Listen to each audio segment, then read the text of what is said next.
बहन और भाइयों,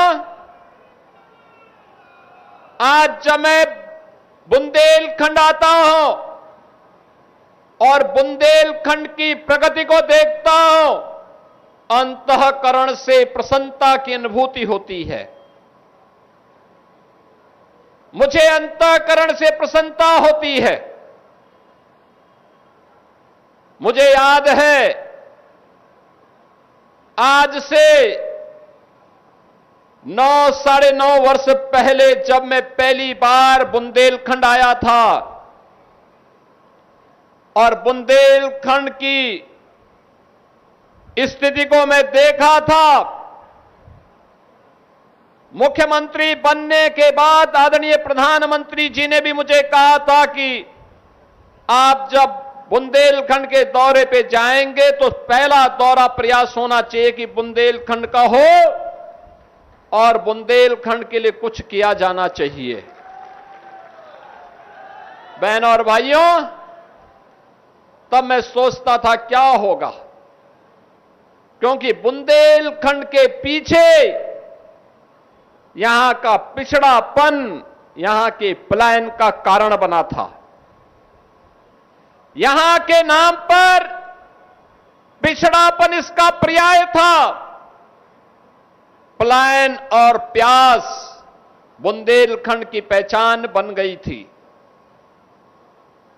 बुंदेलखंड में कई भूमाफिया, कई खनन माफिया, कई लैंड माफिया, कहीं सैंड माफिया, कहीं वन माफिया और कहीं पर डकैतों का आतंक इस कदर साया हुआ था कि किसान भी अपने खेत में जाने से डरता था।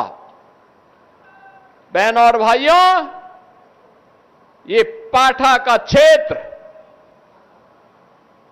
डकैतों के फिरौती और वसूली का माध्यम बन गया था।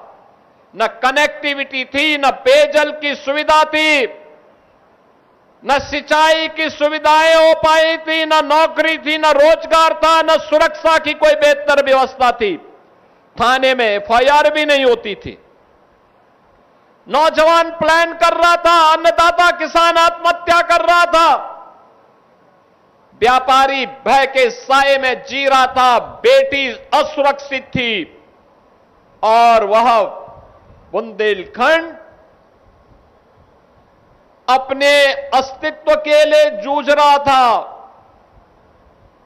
बहनों और भाइयों, प्रधानमंत्री मोदी जी के देश के बागडोर संभालने के बाद आशा की किरण जगी और जब प्रधानमंत्री मोदी जी के आह्वान पर बुंदेलखंड वासियों ने, प्रदेश वासियों ने 2017 में उत्तर प्रदेश में डबल इंजन की सरकार बनाई, आज मुझे आकर के अच्छा लगता है। अब बुंदेलखंड बेहतरीन कनेक्टिविटी से जुड़ा हुआ है।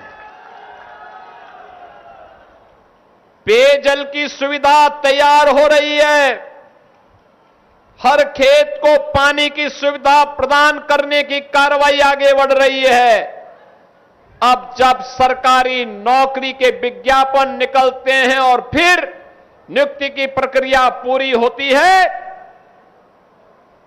तो नियुक्ति पत्र वितरण करते समय मैं देखता हूं कि हमारे बांदा के नौजवान भी नियुक्ति पत्र प्राप्त करते हैं।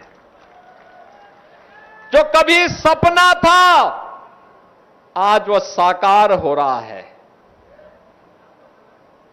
उस सपने को साकार किया है डबल इंजन की इस भारतीय जनता पार्टी की सरकार ने।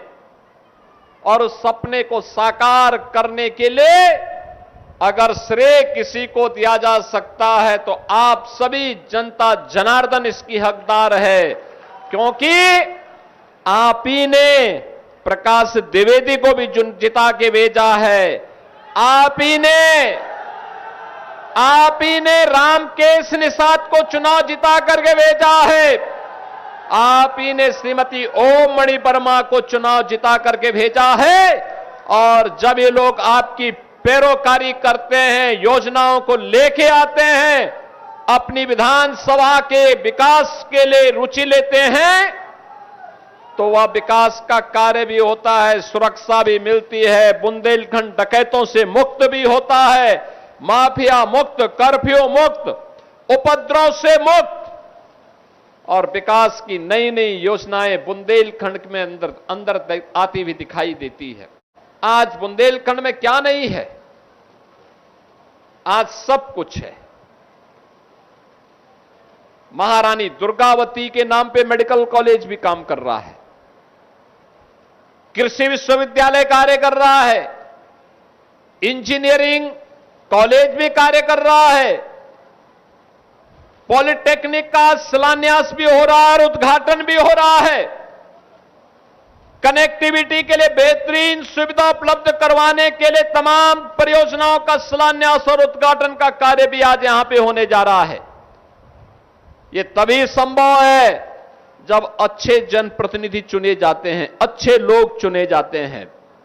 अगर भूमाफिया और कोई डकैत चुनाव जीत करके जाएगा तो जीतने के बाद वह व्यापारी का तो अपहरण करेगा ही, सम्मानित लोगों की जमीनों पर भी कब्जा करेगा, गरीबों को भी उजाड़ेगा, और साथ साथ जो शासन की योजना गरीबों के लिए है, किसानों के लिए है, नौजवानों के लिए है, उस पर भी शासन में बैठ करके डकैती डालने का काम करेगा।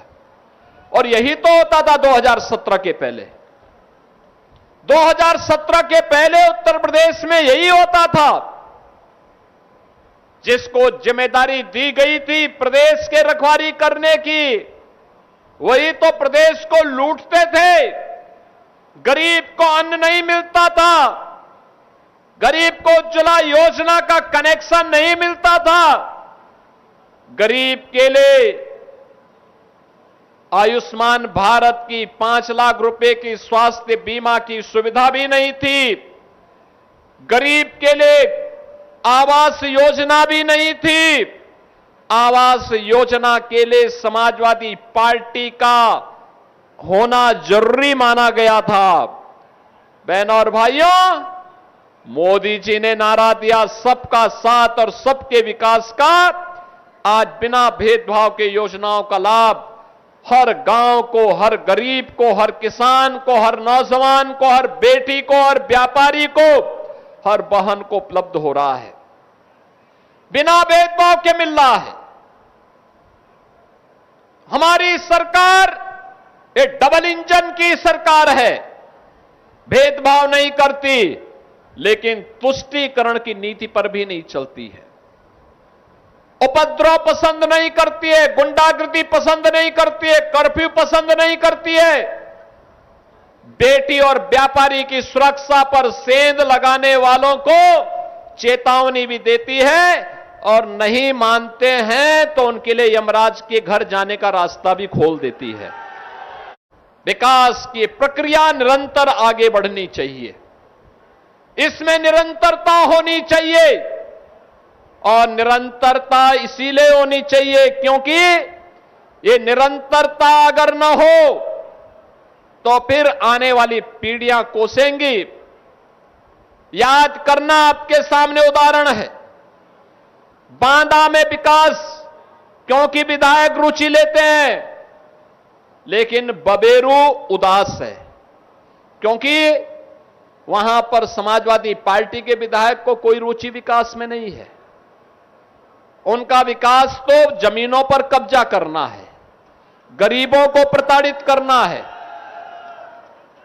गरीबों के हक पे डकैती डालना है, यही उनका विकास है। बहनों और भाइयों, इस प्रकार की उदंडता और इस प्रकार के गरीबों के हकों पर पड़ने वाली डकैती को हर हाल में रोकना पड़ेगा। ये लोग, आप सोचो, समाजवादी पार्टी के समय में या कांग्रेस के समय में क्यों नहीं वीरांगना अवंतीबाई लोधी की प्रतिमा स्थापित हो पाई? क्यों नहीं महाराणा प्रताप की मूर्ति स्थापित हो पाई? क्यों नहीं इन तीर्थों का पुनरुद्धार हो पाया? क्यों नहीं मंदिरों के सुंदरीकरण का कार्य हो पाया? क्यों नहीं बुंदेलखंड की कनेक्टिविटी के ये बेहतरीन कार्य संपन्न हो पाए? क्योंकि उनकी रुचि नहीं थी। मुझे याद है जब मैं 2017 में मुख्यमंत्री बना था और मैं तब उत्तर प्रदेश के बारे में पहले से ही जानकारी रखता था, कहां की क्या स्थितियां हैं। और मैंने मुख्यमंत्री बनने के बाद दो बातें कही थी। मैंने कहा था इलीगल स्लॉटरिंग पूरी तरह बंद होगी, और तब फिर मैंने कहा था कि गरीबों की जमीनों पर, सार्वजनिक जमीनों पर, व्यापारियों की संपत्तियों पर अगर किसी माफिया ने कब्जा किया है, अगले 24 घंटे के अंदर खाली कर दें, और नहीं खाली करेंगे तो हमें खाली करवाना आता है। बहनों और भाइयों, आपने देखा होगा 64,000 एकड़ लैंड हम लोगों के सामने ये समाजवादी पार्टी से जुड़े हुए, प्रत्यक्ष और अप्रत्यक्ष रूप से जुड़े हुए इन गुंडा और माफियाओं के कब्जे से खाली हुई थी। आज उसी में निवेश हो रहा है। उसी निवेश के आधार पर नौजवानों को नौकरी मिल रही है। नौजवान अब प्लान नहीं कर रहा है। उस नौजवान को प्रदेश के अंदर ही सरकारी नौकरी हो या निजी क्षेत्र में निवेश की संभावना के माध्यम से रोजगार और नौकरी मिलने या उसके द्वारा स्वतः अपना रोजगार स्थापित करने के कार्यक्रम का ही परिणाम है कि अब बुंदेलखंड का नौजवान अब प्लान नहीं करता है, अब उसको अपने घर में कार्य मिलता है, सम्मान मिलता है।